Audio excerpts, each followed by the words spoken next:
अस्सलाम वालेकुम dear friends, आप सब लोग कैसे हैं? उम्मीद है कि आप खैरियत से होंगे। आज के इस सेशन में हम जिस टॉपिक को कवर करेंगे वो है ह्यूमन रेस्पिरेटरी सिस्टम। तो चलिए शुरू करते हैं हमारा आज का सेशन। तो रेस्पिरेटरी सिस्टम जो है बेसिकली ये एक बायोलॉजिकल सिस्टम है और इसमें कुछ खास जो है वो ऑर्गन्स होते हैं, स्ट्रक्चर्स होते हैं जिनकी वजह से ये जो गैस की तब्दीली होती है, यानी जो हम ब्रीथ कर रहे होते हैं, breathe in and breathe out, यानी कार्बन डाइऑक्साइड और ऑक्सीजन गैस। क्योंकि हम ऑक्सीजन जो है वो ब्रीथ इन कर रहे होते हैं और वो ऑक्सीजन फिर आगे हमारे ब्लड को चाहिए होती है, और इसी तरह से जो कार्बन डाइऑक्साइड होती है ब्लड में से वो फिर हम वापस बाहर रिलीज करते हैं, यानी एक्सेल कर रहे होते हैं या ब्रीथ आउट कर रहे होते हैं। तो ये रेस्पिरेटरी सिस्टम जो है वो बुनियादी तौर पे तो इस मकसद के लिए ही इस्तेमाल होता है हमारे जिस्म के अंदर कि जो गैसेस की एक्सचेंज है, यानी changing of oxygen and carbon dioxide जिसे हम कहते हैं, through our lungs and nose. क्योंकि ये इसमें जो है वो दो बुनियादी आर्गन्स हैं रेस्पिरेटरी सिस्टम में, तो ये सारा इस पे ही डिपेंड कर रहा होता है। लेकिन इसके अलावा जो जो ज़मीन पे रहने वाले जानवर्स हैं उनमें जो ये रेस्पिरेटरी सरफेस होता है ये इंटरनलाइज होता है, यानी अंदर की तरफ होता है as linings of the lungs. और इसी तरह से गैस एक्सचेंज जो होती है वो लंग्स में हो रही होती है। और बेसिकली ये जो लंग्स होते हैं जिन्हें हम फेफड़े कहते हैं, इनमें एक छोटे छोटे गुब्बारे टाइप चीज़ें होती हैं, बहुत छोटी होती हैं, जिन्हें हम एयर सेक्स कहते हैं। आप इन्हें गुब्बारा कह सकते हैं या इन्हें जो है वो एल्वोलाई भी कहा जाता है। ये मैमल्स में और रेप्टाइल्स में होते हैं। इंसान जो है वो भी बुनियादी तौर पे एक मैमल ही है। तो ये जो जो बहुत छोटे माइक्रोस्कोपिक एयर सेक्स होते हैं, इनमें जो है वो बहुत ज़्यादा जो जो खून है वो जा रहा होता है, यानी सप्लाई जो खून की होती है वो वहाँ से होती है। और इसी तरह से ये जो होते हैं ये जिम्मेवार होते हैं, जो हम एयर ले रहे होते हैं तो वो उसमें से जो जो ऑक्सीजन की वेरिएशन होती है वो यहाँ से होती है। यानी खून को जो ऑक्सीजन मिल रही होती है वो वहाँ से इनको मिल रही होती है। और ये जो जो एयर सेक्स होते हैं ये फिर जो बाहर वाला जो माहौल है उससे भी कम्युनिकेट करते हैं, जिस जो एयरवेज बने हुए हैं हमारे रेस्पिरेटरी सिस्टम में, यानी जहाँ से ये जो हवा है इसका आना जाना रहता है, जिन्हें हम हॉलो ट्यूब्स भी कहते हैं। और ये बुनियादी तौर पे ट्रेकिया जो है, ये जो बेसिकली जो एयरवेज है ये ट्रेकिया के ज़रिए जो है वो जा रहा होता है। और ये ट्रेकिया जो है वो हमारे चेस्ट के यानी सीने के बिल्कुल बीच में होता है। और ये फिर आगे जो है दो मेन ब्रोंकी में जो है वो डिवाइड हो रहा होता है, जिस तरह आपको यहाँ पे फिगर में भी नज़र आ रहा होगा। ये ट्रेकिया है और ये आगे आप देख रहे हैं कि ये दो ब्रोंकी में जो है वो आगे तकसीम हो रहा है। तो यानी ब्रीथिंग जो है वो नोज जो है that is the important external organ, and lungs जो हैं ये इम्पॉर्टेंट इंटरनल ऑर्गन्स हैं। लेकिन नोज एंड लंग्स के बीच में काफ़ी चीज़ें हैं जो कांटेक्ट करती हैं और फिर इसके ज़रिए जो है हम रेस्पायर कर रहे होते हैं। तो हम रेस्पिरेशन जो है बेसिकली किस लिए कर रहे हैं? रेस्पिरेशन में हमें ऑक्सीजन चाहिए, ऑक्सीजन फिर आगे खून को चाहिए होती है, खून फिर जिस्म में जितने भी सेल्स होते हैं उन्हें उन्हें प्रोवाइड कर रहा होता है, क्योंकि सेल में जो रिएक्शंस हो रहे होते हैं उनके लिए ऑक्सीजन का होना लाजमी है। और इसी तरह से जो सेल के अंदर जब मुख्तलिफ केमिकल रिएक्शंस हो रहे होते हैं तो फिर वहाँ से कार्बन डाइऑक्साइड गैस प्रोड्यूस होती है जो खून के ज़रिए वापस लंग्स में आती है और फिर लंग्स से आगे हम उसे रिलीज़ कर रहे होते हैं। तो ये रेस्पिरेशन का प्रोसेस है जिसे हम चेंज ऑफ गैसेस भी कहते हैं या एक्सचेंज ऑफ गैसेस कहा जाता है, या आप इसे process of inhaling and exhaling कहें। तो एक इंसान जो है वो जब से पैदा होता है तो पैदा होने से मरने तक उसके जो ये फेफड़े होते हैं ये काम कर रहे होते हैं, यानी ये in a way breathe in and breathe out होते हैं। तो जब ये एक्सपेंड होते हैं यानी खुल जाते हैं तो इसका मतलब ये है कि आपने जो ऑक्सीजन जो आपने अंदर ली है वो वहाँ पे पहुँच गई तो वो एक्सपेंड होते हैं। और इसी तरह से जब वो कॉन्ट्रैक्ट होते हैं यानी जब सिकुड़ते हैं तो वो कार्बन डाइऑक्साइड को ऊपर की तरफ भेजते हैं जहाँ से हम इन्हें रिलीज कर रहे होते हैं। तो ये रेस्पिरेटरी सिस्टम है। अब इसके जो मुख्तलिफ ऑर्गन्स हैं इनके बारे में जान लेते हैं। तो सबसे पहले तो ये है कि इंसान जो हैं और जो मैमल्स हैं इनमें जो रेस्पिरेटरी सिस्टम है वो बुनियादी तौर पे थोड़ा मुख्तलिफ है बनस्पत दूसरे जानदारों से। सो इनमें रेस्पिरेटरी ट्रैक्ट होता है। ये जो ट्रैक्ट है ये आगे यानी तकसीम होता है दो हिस्सों में, जिसे हम अपर एंड लोअर रेस्पिरेटरी ट्रैक्ट कहते हैं, यानी ऊपर वाला और नीचे वाला रेस्पिरेटरी ट्रैक्ट से कहा जाता है। फिर इनमें दोनों में मुख्तलिफ चीज़ें होती हैं। मिसाल के तौर पे अपर ट्रैक्ट जो है इसमें नोज आ जाता है, इसमें नसल कैविटीज आ जाती हैं, साइनसेस आ जाते हैं, फेरिनिक्स आ जाते हैं, and the part of larynx above the vocal folds. तो ये सारी चीज़ें जो हैं ये जो ऊपर वाला जो रेस्पिरेटरी ट्रैक्ट है उसमें आ जाते हैं। यहाँ पे भी आपको फिगर में ये काफ़ी ज़्यादा चीज़ें नज़र आ रही होंगी जो कि अपर इन रेस्पिरेटरी ट्रैक्ट हम कह रहे होते हैं। इसी तरह से जो लोअर ट्रैक्ट है उसमें लोअर पार्ट आ जाते हैं लेरिनिक्स के। इसके अलावा ट्रेकिया है, ब्रोंकी है, ब्रोंकियोल्स हैं एंड एल्वेलाई हैं। तो ये मुख्तलिफ सारी चीज़ें इसमें आ जाती हैं। इसके बाद जो है ये इंसानों में जो रेस्पिरेटरी ट्रैक्ट है ये एक जो है वो हिस्सा है रेस्पिरेटरी सिस्टम का, और इसमें भी रेस्पिरेशन का अमल जो है वो हो रहा होता है। तो रेस्पिरेटरी ट्रैक्ट जो है वो लाइनों की तरह बना होता है, जिन्हें रेस्पिरेटरी ट्रैक्ट कहा जाता है, और वो यानी लाइंड होता है, लाइनों की तरह बना होता है, यानी रेस्पिरेटरी जिसे म्यूकोसा कहा जाता है या रेस्पिरेटरी एपिथेलियम जिसे कहा जाता है। तो एयर जो है जब आप अंदर की तरफ ले रहे होते हैं, जब आप ब्रीथ कर रहे होते हैं, यानी जब आप ऑक्सीजन ले रहे हैं नाक के ज़रिए या समटाइम्स माउथ के ज़रिए, तो ये आगे नसल कैविटी में या लेयर ऑफ जो नसल म्यूकोसा होता है उसमें जब ये पहुंचती है तो वहाँ पे ये साफ होती है, यानी ये फिल्टर होती है।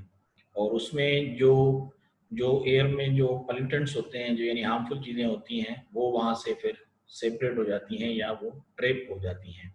और इसी तरह से जो दूसरे जो यानी हार्मफुल सब्सटेंसेस होते हैं जो कि हवा में पहुंचते हैं वो भी यहाँ पे साफ हो रहे होते हैं। इसके अलावा जो उसके बाद फिर जो अमल होता है कि ये जो हवा जो हमने ली या जो हमने ऑक्सीजन ली, ये आगे फिर फेरिनिक्स की तरफ जाती है, और फिर वहाँ से उनको रास्ता मिलता है जहाँ से ये वहाँ पे तब्दीली होती है बेसिकली ओएसोफेगस और लेरिनिक्स में। तो ये एक इंटरसेक्शन है कि जहाँ से वो चेंज होके आगे मूव कर रही होती है। इसी तरह से जो ओपनिंग है लेरिनिक्स की, उसे एक खास किस्म का फ्लैप जो है होता है, यानी फ्लैप ऑफ कार्टिलेज, और ये बेसिकली जो है ये एपिग्लोटिस होता है, और ये आगे खुलता है, फिर वहाँ से जो हवा है वो आगे जा रही होती है। और इसके अलावा ये बंद भी हो रहा होता है थोड़ा, ताकि जो आप खाना खा रहे होते हैं वो उसमें ना चला जाए जहाँ से हवा जा रही होती है। तो ये जो जो कार्टिलेज होता है बेसिकली फ्लिप ऑफ कार्टिलेज या जो एपिग्लोटस होता है उसमें, उसका ये काम होता है कि वो वहाँ से खुल जाता है जिससे हवा फिर अंदर जा रही होती है, लेकिन वो पूरा नहीं खुलता, उसका थोड़ा ऐसा खुल जाता है ताकि सिर्फ हवा ही जाए और उसमें खाना जो है वो ना जाए जो आप खा रहे होते हैं। समटाइम्स जब आपको यानी भूख लग रही होती है तो ये दोनों प्रोसेस साथ में हो रहे होते हैं, यानी ब्रीथिंग का भी और इसी तरह से ईटिंग फूड का भी। उसके बाद नोज है, तो ये इम्पॉर्टेंट एक आर्गन है, और ये आउटर आर्गन है, बाहर की तरफ लोकेट होता है। तो ये नोज जो है ये इसमें एक ये होता है कि प्रोट्यूबरेंस होते हैं, वर्टिब्रेट्स होते हैं, या इनमें दो नोस्ट्रल्स होती हैं या जिन्हें नेयर्स भी कहा जाता है। तो ये हवा जो है वो वहाँ से आती है और जाती भी वहाँ से ही है। हम माउथ भी यूज़ करते हैं लेकिन ज़्यादातर इस्तेमाल जो होता है वो नोज का होता है। तो ये expel air for respiration along side the mouth. इसी तरह से बिहाइंड द नोज यानी नाक के पीछे जो है are the olfactory mucosa and the sinuses. तो इनको हम देख लेते हैं साइनसेस को भी। इसी तरह से behind the nasal cavity air next passes through the pharynx. तो ये जो नसल कैविटी है वहाँ से हवा जो है वो आगे जा रही होती है फेरिनिक्स की तरफ, और फेरिनिक्स में आगे वो जो है तकसीम हो जाती है। जो फेरिनिक्स है क्योंकि ये डाइजेस्टिव सिस्टम जो है उसको सेपरेट कर रहा होता है बाकी पूरे सिस्टम से, जो रेस्पिरेटरी सिस्टम है वहाँ से इसको अलग करता है। तो इंसानों में जो नाक है वो फेस जो है हमारे मुंह के बीचों बीच में जो है वो होता है, यानी फिक्स या लोकेट होता है। और ये बेसिकली आप देख रहे हैं नोस्ट्रल्स कि जहाँ से जो है वो हम एयर ब्रीथ इन भी कर रहे होते हैं और ब्रीथ आउट भी कर रहे होते हैं। तो ये एक जो है वो प्राइमरी एक पैसेज है या जो पाथ है कि जहाँ से जो है ये एयर जो है वो पास आउट हो रही होती है।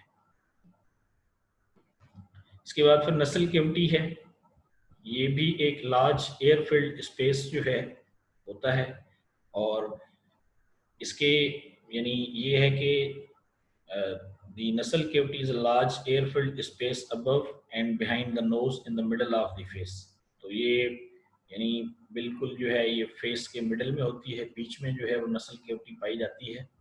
तो ये आप देख रहे हैं कि ये वाली जो पोजीशन है ये नसल कैविटी है, नाक के साथ ही बिल्कुल ही, यानी इससे ये यहाँ पे आपको नज़र आ रही होगी। तो ये जो नसल सेप्टम है ये डिवाइड करता है कैविटी को दो कैविटीज़ में, जिन्हें फोसे भी कहा जाता है। तो हर कैविटी जो है उसका जो काम होता है वो नोस्ट्रल के साथ जुड़ी हुई होती है या वहाँ उनके साथ मिली होती है। और जो नसल कैविटी है वो ऊपर वाला हिस्सा जो होता है रेस्पिरेटरी सिस्टम का, वो एक एक रास्ता जो है वो यानी प्रोवाइड कर रहा होता है कि जहाँ से आप इनहेल करते हैं एयर नोस्ट्रल्स से, और इसी तरह से फिर नेसोफेरिंक्स होता है, और वो फिर पूरे बॉडी से जो है वो जुड़ा होता है, और रेस्पिरेटरी ट्रैक जो है फिर वो उससे जो है पूरा का पूरा उसका हिस्सा जुड़ा होता है। इसके बाद फिर ये साइनसेस हैं, ये आप देख रहे हैं कि आपको ये नज़र आ रहे हैं मुख्तलिफ किस्म के साइनसेस। तो ये 4 होते हैं, पेयर्ड एयर फिल्ड स्पेसेस होते हैं, और ये नसल कैविटी के इर्द गिर्द होते हैं। तो ये जो बेसिकली हैं साइनसेस, ये आमतौर पे आंखों के अंदर वाले हिस्से में लोकेट होते हैं। तो ये आप देख रहे हैं कि दी maxillary sinuses are located under the eyes, the frontal sinuses are above the eyes। सो दो अंदर की तरफ होते हैं और दो बाहर की तरफ। इसी तरह से the ethmoidal sinuses are between the eyes and the sphenoidal sinuses are behind the eyes. तो कुछ जो है वो आंखों के बीच में होते हैं, और दो जो होते हैं, और दो जो है वो उनके पीछे होते हैं। इसी तरह से sinuses are named for the facial bones in which they are located. तो इनका नाम जो है वो इसीलिए इनको दिया हुआ है क्योंकि ये जो फेशियल बोन होते हैं, जो हमारे फेस वाले जो यानी जो हड्डियां हैं जो हमारे फेस को बना रही होती हैं, तो ये उनके साथ ही लोकेटेड होती हैं, इसीलिए इनका नाम जो है वो साइनसेस दिया हुआ है। इसके बाद फिर फेरिनिक्स, जिसका प्लूरल जो है उसे कहा जाता है फेरिनीज।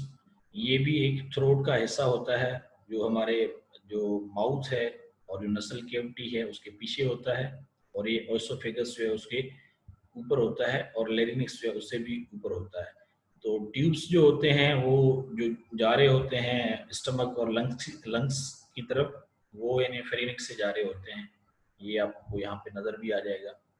तो ये देख रहे हैं ये प्रोसेस नीचे तक चला जाता है। तो इंसानों में जो है फेरिनिक्स जो है ये डाइजेस्टिव सिस्टम का हिस्सा है बेसिकली, और इसी तरह से ये एक ऐसा हिस्सा होता है कि जो आगे ये जो गैसेस की जो एक्सचेंज होती है वो उन्हें कैरी करता है फेफड़ों की तरफ, और इसी तरह से जो हवा है यानी जो हम ले रहे होते हैं एयर, उन्हें वो फिल्टर भी करता है ब्रोंकियोल्स के थ्रू, और फिर वार्म भी करता है, और उन्हें फिर मॉइस्चर यानी उनमें नमी भी जो है वो आ जाती है, और इसी तरह से वो लंग्स की तरफ जो है फेरिनिक्स भेज रहा होता है। So in humans, the pharynx is part of the digestive system and the conducting zone of the respiratory system। तो ये conducting zone of the respiratory system का मतलब ये है कि वो lungs की तरफ air लेके जाएगा। The conducting zone, which also includes the nostrils of the nose, the larynx, trachea, bronchi and bronchioles, it filters, warms and moistens air and conducts it into the lungs। तो फिर वो lungs की तरफ उनको पहुंचाता है air को। The human pharynx is conventionally divided into 3 sections। इसके जो 3 हिस्से होते हैं। एक जो है उसे कहा जाता है नेसोफेरिनिक्स, और दूसरा जो होता है उन्हें कहा जाता है ओरोफेरिनिक्स, एंड तीसरा जो होता है उन्हें कहा जाता है laryngopharynx. It is also important in vocalization. तो यानी इससे आप जो है वो बोल भी रहे होते हैं, आवाज वहां से निकल रही है। तो ये 3 हिस्से हैं आप ये देख रहे हैं, नेसोफेरिनिक्स, और इसी तरह से फिर ये ओरोफेरिनिक्स, और इसी तरह से फिर ये लेरिंगोफेरिनिक्स आप देख रहे हैं। तो ये जो लेरिंगोफेरिनिक्स है, यहाँ से आपकी जो आवाज़ है जब आप बोल रहे होते हैं तो वहाँ से ये आवाज़ निकल रही होती है। तो ये लेरिंक्स की जो है वो वर्किंग है। इसके अलावा जो है लेरिनिक्स वॉइस बॉक्स जो है उसमें होता है, क्योंकि ये बेसिकली वोकल पोजीशन होती है, जिस तरह मैंने आपको पहले बताया। तो the larynx commonly called the voice box, इसे वॉइस बॉक्स भी कहा जाता है, is an organ in the top of the neck. तो ये यानी आपके गर्दन के ऊपर वाले हिस्से में होता है, involved in breathing, producing sound and protecting trachea against food aspiration। तो ये यानी मुख्तलिफ काम कर रहा होता है। एक तो ये है कि ये आपको जो जो खाना है वो वहाँ पे ट्रेकिया के थ्रू मिक्स ना हो जाए, उससे रोकता है। दूसरा, आपका जो जो साउंड है वो वहाँ से निकल रहा होता है, और इसी तरह से ब्रीथिंग के अमल में भी ये इन्वॉल्व होता है। तो लेरिनिक्स जो है ये एक इम्पॉर्टेंट हिस्सा होता है। इसी तरह से दी लेरिनिक्स houses the vocal folds and manipulates pitch and volume which is essential for phonation। तो जो आवाज निकालते हैं उसके लिए बड़ा इंपॉर्टेंट है। और it is situated just below where the tract of the pharynx spills into the trachea and esophagus। यानी बिल्कुल भी उनके नीचे ही जो है फेरेनिक्स और ट्रेकिया एंड ओसोफेगस जो है ये बिल्कुल उनके बीच में जो है लोकेट होता है। इसके बाद ट्रेकिया है, तो वोकल कार्ड्स जिन्हें वोकल फोल्ड्स भी कहा जाता है। तो जब आप आवाज़ निकाल रहे होते हैं तो ये इनकी जो साइज़ है ये बढ़ जाती है, ये जो आपको हॉरिजॉन्टल नज़र आ रहे हैं। तो ये इन अ वे आप कहें कि वाइब्रेट भी कर रहे होते हैं जब आप ब्रीथ कर रहे होते हैं, साथ में जब आप स्पीच या जब आप सिंगिंग करते हैं तो उस टाइम पे यहाँ पे वाइब्रेशन होती है। So in humans, vocal cords, also known as vocal folds or voice reeds, are folds of tissue in the throat that are key in creating sounds through vocalization. The size of vocal cords affects the pitch of the voice। तो इसका मतलब ये है कि जो vocal cord है, आमतौर पे अगर इसकी जो साइज़ है वो अगर ज़्यादा होती है तो जो आवाज़ है वो भी यानी हेवी होता है। अगर ये मीडियम होगा तो जो आवाज़ है वो यानी एवरेज या नॉर्मल होता है। सो ये इसकी साइज़ जो है वेरी करती है पिच ऑफ द वॉइस के लिए। इसी तरह से ओपन व्हेन ब्रीथिंग, यानी ये खुल जाता है जब आप सांस लेते हैं। एंड वाइब्रेटिंग फॉर स्पीच, जब आप बोल रहे होते हैं या जब आप गा रहे होते हैं तो फिर ये वाइब्रेशन का अमल इसमें होता है, यानी ये लरजता है। The folds are controlled via the recurrent laryngeal branch of the vagus nerve। इसी तरह से they are composed of twin enfoldings of mucous membrane stretched horizontally। तो ये horizontally जो है वो stretch होते हैं फ्रॉम बैक टू फ्रंट, ये पूरा यानी हिस्सा जो है आगे और पीछे से भी।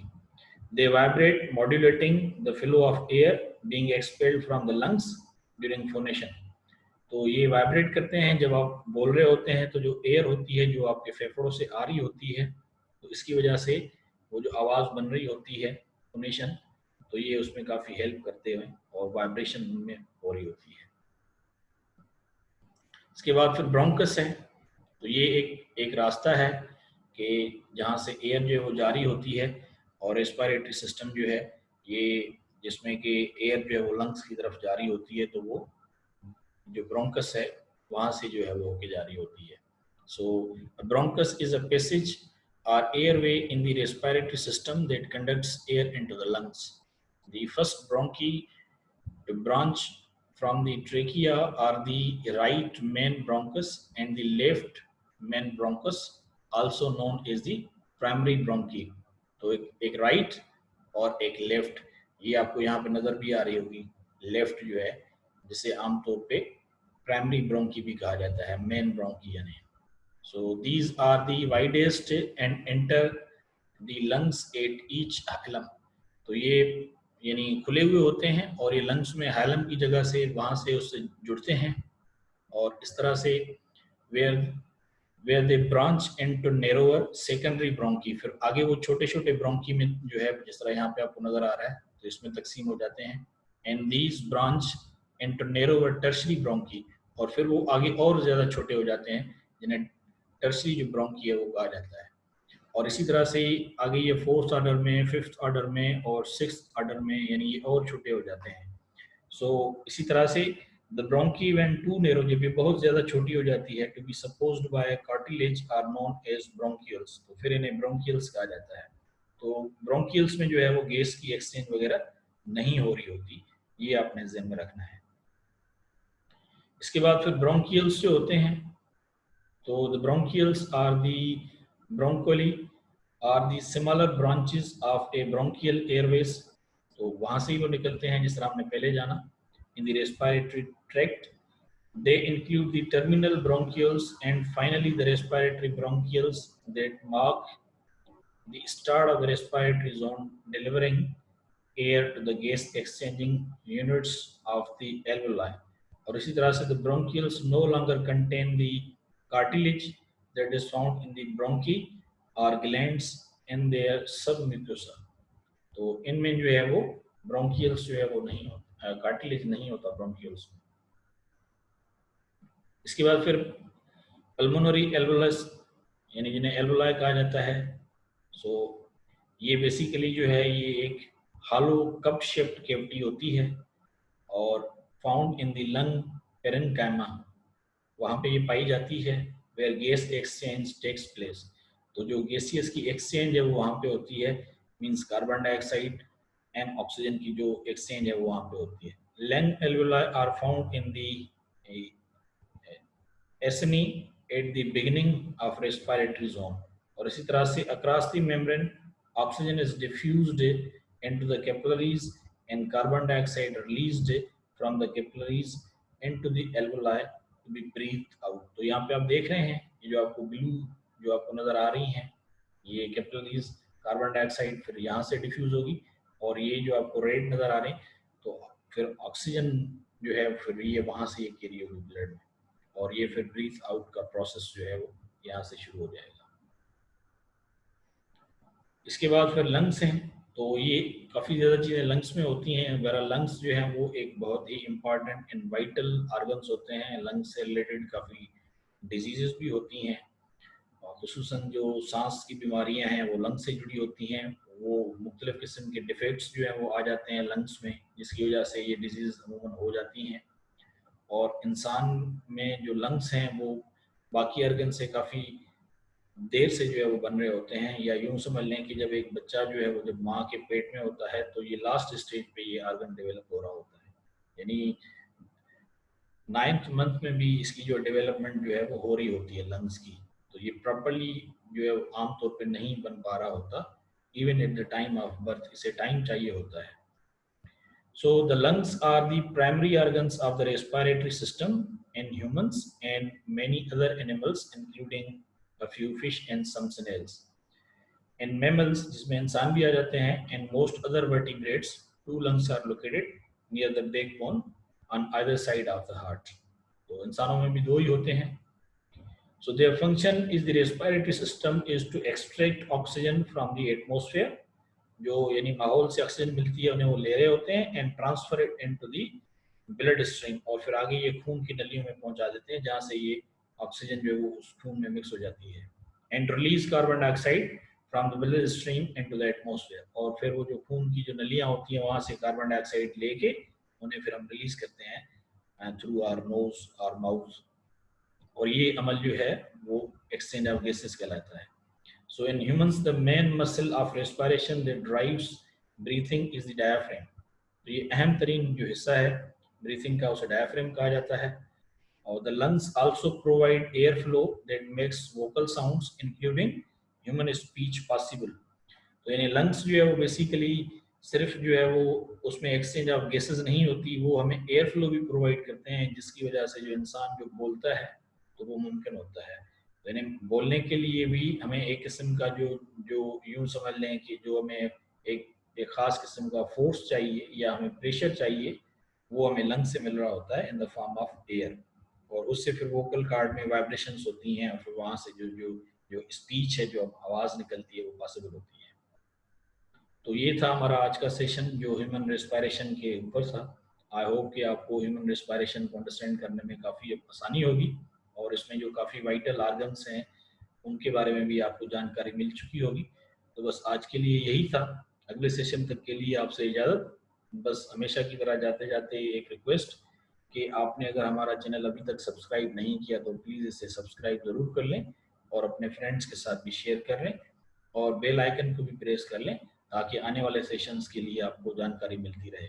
सो टिल द नेक्स्ट सेशन, अल्लाह हाफिज़।